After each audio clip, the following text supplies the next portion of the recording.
साथियों, अंजलि और अंशु दोनों भाई बहन पटना के स्पेक्ट्रम स्कूल में पढ़ते थे और इसी स्कूल में रोशन और शुभम नाम के दो लड़के और पढ़ते थे। शुभम और अंजलि की दोस्ती हो जाती है और दोस्ती इस कदर हो जाती है कि बाली उम्र में ही दोनों को प्यार हो जाता है। अंजलि को प्यार नहीं बल्कि वो सिर्फ और सिर्फ शुभम को दोस्त मानती थी और इसी इरादे से वो उससे बात करती थी, परंतु शुभम जो था उसका इरादा कुछ और था और वो उससे बेपनाह मोहब्बत करने लगता है। बाली उम्र का प्रेम और बाली उम्र का मोहब्बत अक्सर घातक साबित होता है। ठीक वही साबित हुआ जो होना था। 31 जुलाई 2025 दिन शनिवार को अंजलि और अंशु दोनों भाई की लाश उसी के घर में जले हुए अवस्था में मिलते हैं। ये घटना कब हुआ, कैसे हुआ, इसके बारे में जानकारी लेते हैं इस वीडियो के माध्यम से। और एक रिक्वेस्ट कि आप सभी मेरे वीडियो को लाइक करें, सब्सक्राइब करें, शेयर करें और कमेंट करना न भूलें। साथियों, शोभा देवी एम्स में सिक्योरिटी का काम करती है और उसी एम्स में शुभम की माँ भी बेड बॉय के काम करती है। बेड बॉय का मतलब स्ट्रेचर लेना और मरीजों को बैठाना, ले जाना, ले आना, यही काम था। और शुभम के पिता भी वहीं पर सफाई वाला के काम करते थे। एक ही हॉस्पिटल में दोनों परिवार को एक ही जगह पर काम करने की वजह से दोनों परिवारों में आना जाना लगा रहता था। इसी आने जाने के क्रम में अंजलि और शुभम की दोस्ती हो जाती है और दोस्ती इस कदर होती है कि दोनों में मोहब्बत हो जाता है और ये मोहब्बत एक तरफा था। अंजलि सिर्फ और सिर्फ उसको अपना दोस्त मानती थी, परंतु शुभम उसको अपना प्यार मानता था और प्यार भी हो आजकल के जमाने वाला।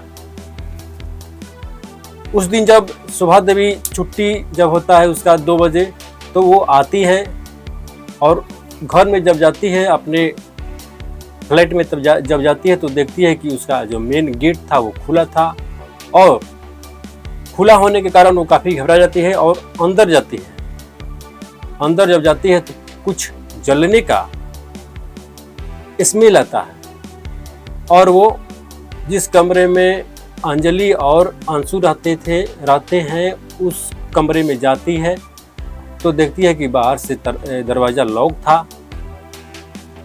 वो दरवाज़ा खोलती है तो देखती है तो दोनों की लाश उसके बेड पर पड़े मृत अवस्था में पड़ा हुआ था। वो उसकी लाश को जलाया गया था केरोसिन का तेल डाल करके। इस चीज़ को देख करके वो जोर जोर से रोने लगती है, चिल्लाने लगती है और मदद की गुहार करती है। अगल बगल के लोगों को बुलाती है। देखते ही देखते 300 से 400 लोगों की भीड़ वहाँ पर इकट्ठी हो जाती है।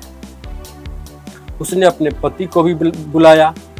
पति जो बबन गुप्ता हैं, निर्वाचन आयोग के कर्मचारी हैं, वो तुरंत आते हैं और घटना को समझने की कोशिश करते हैं और पुलिस को बुलाते हैं और मदद की गुहार लगाते हैं। थोड़ी देर के बाद पुलिस आती है। पुलिस आने के बाद जो है आगे की प्रक्रिया शुरू होती है और दोनों बच्चों के शव को हॉस्पिटल ले जाया जाता है और पोस्टमार्टम कराया जाता है। पोस्टमार्टम रिपोर्ट में ये साफ आता है कि दोनों का कत्ल किया गया था पहले और साक्ष्य मिटाने के उद्देश्य से दोनों के ऊपर किरासन तेल छिड़क करके जला दिया गया ताकि कोई साक्ष्य, कोई सबूत न मिल पाए। लेकिन पुलिस के हाथ से कोई नहीं निकल सकता। फिलहाल पुलिस घटनास्थल पर पहुंचती है।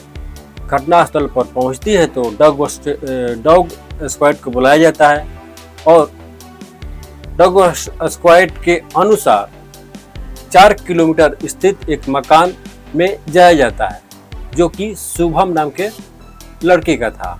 उसके माता पिता भी एम्स में ही काम करते थे। और बता दें कि जब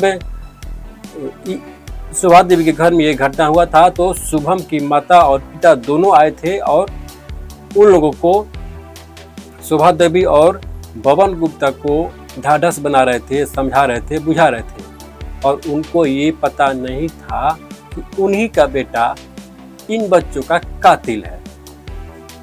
जब मामला का खुलासा होता है तो उनके पैरों के नीचे से जमीन खिसक जाती है। फिलहाल पुलिस जो है शुभम और रोशन उसके दोस्त को भी गिरफ्तार कर लेती है। कुछ सबूत मिलते हैं सीसीटीवी कैमरे से और कुछ मोबाइल से। तमाम सबूत के अनुसार दोनों बच्चों को गिरफ्तार कर लिया जाता है और जब पुलिस सख्ती बरतती है तो दोनों अपनी गुनाह को कबूल कर लेते हैं और सारी बात बताने लगते हैं। वो बताते हैं कि जब अंजलि एग्जाम देकर आ रही थी तब रोशन और शुभम ने उसका पीछा किया और उसके घर में प्रवेश किया। जब अंजलि अंदर चली गई तब उन्होंने शुभम और रोशन ने दरवाजा खटखटाया और अंजलि ने दरवाजा खोला। उसके बाद शुभम ने अंजलि से बातचीत शुरू करना चालू किया और बातों बातों में विवाद अंजलि और शुभम के बीच बढ़ गया। जानकारी के लिए बता दें कि अंजलि और शुभम दोनों फोन पर बात करते थे और इन दिनों अंजलि का एग्जाम नज़दीक था, इसलिए अंजलि बातचीत करना कम कर दी थी और वो अपना एग्जाम की तैयारी कर रही थी जो कि 2026 में मैट्रिक का एग्जाम देना था।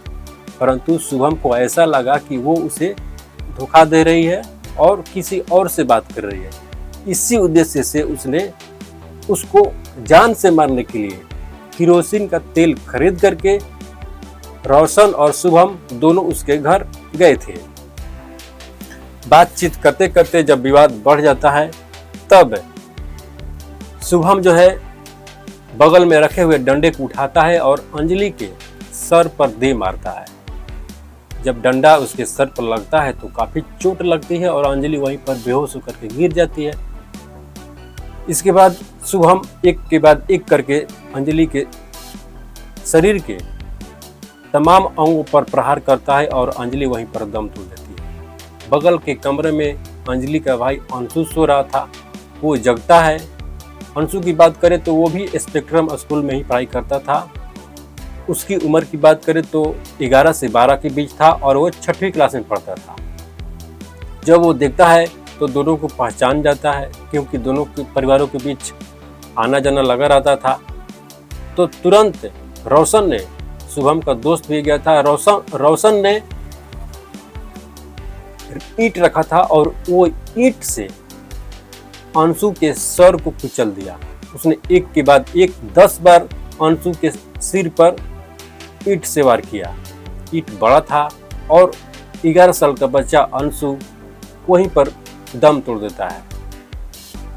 दोनों का कत्ल करने के बाद, दोनों का मर्डर करने के बाद दोनों हत्यारे काफी देर तक वहीं पर रहते हैं और घटना का अंजाम देते हैं। दोनों को मार देने के बाद, जान से मार देने के बाद दोनों के लाश को बेड पर रखते हैं और किरासन तेल पूरे रूम में छिड़क करके आग लगा देते हैं साक्ष्य को मिटाने के लिए। ऐसा प्रतीत हो कि घर में चोरी हुआ है। अलमारी को तोड़ देते हैं, अगल बगल के सामान को बिखरा देते हैं और कुछ चीज़ों को नष्ट कर देते हैं ताकि पुलिस को गुमराह किया जा सके। परंतु उनको ये पता नहीं था कि जुल्मी कितना भी चालाक हो, कितना भी शातिर हो, उसका जुल्म पकड़ा ही जाता है। इस छोटी सी उम्र में पता नहीं उन दोनों के दिमाग में क्या आया कि ऐसी भयावह घटना को अंजाम दे दिया। फिलहाल इस घटना को अंजाम देते समय उनको उस मकान में 1 घंटे का समय लग गया था। जब शोभा देवी आती है तो देखती है सारा कारनामा तो वो भी चौंक जाती है।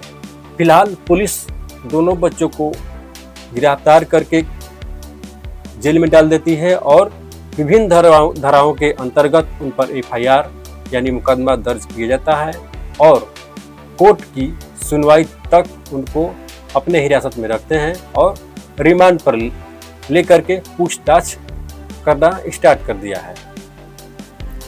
साथियों, अज्ञानता और अनजान होने की वजह से दोनों बच्चों ने ऐसा कृत्य किया, ऐसी घटना का अंजाम दिया। इसीलिए नैतिक शिक्षा और जो प्राथमिक घरेलू शिक्षा है उसको देना अति आवश्यक है। परंतु इस सोशल मीडिया के ज़माने में, इंटरनेट के ज़माने में ऐसी ऐसी घटनाएं हो जा रही हैं कि दिल को मायूस होना पड़ता है और तमाम अगल बगल की गतिविधियां जो कि घबरा देने वाली है, सोचने पर मजबूर कर देती है कि अब क्या किया जाए। साथियों, इस कहानी को सुनाने का उद्देश्य समाज में अवेयरनेस फैलाना और जागरूकता फैलाना है। फिलहाल आप सभी से रिक्वेस्ट है कि वीडियो को लाइक करें, सब्सक्राइब करें, शेयर करें और कमेंट करना ना भूलें। मिलते हैं अगला वीडियो में, तब तक के लिए जय हिंद।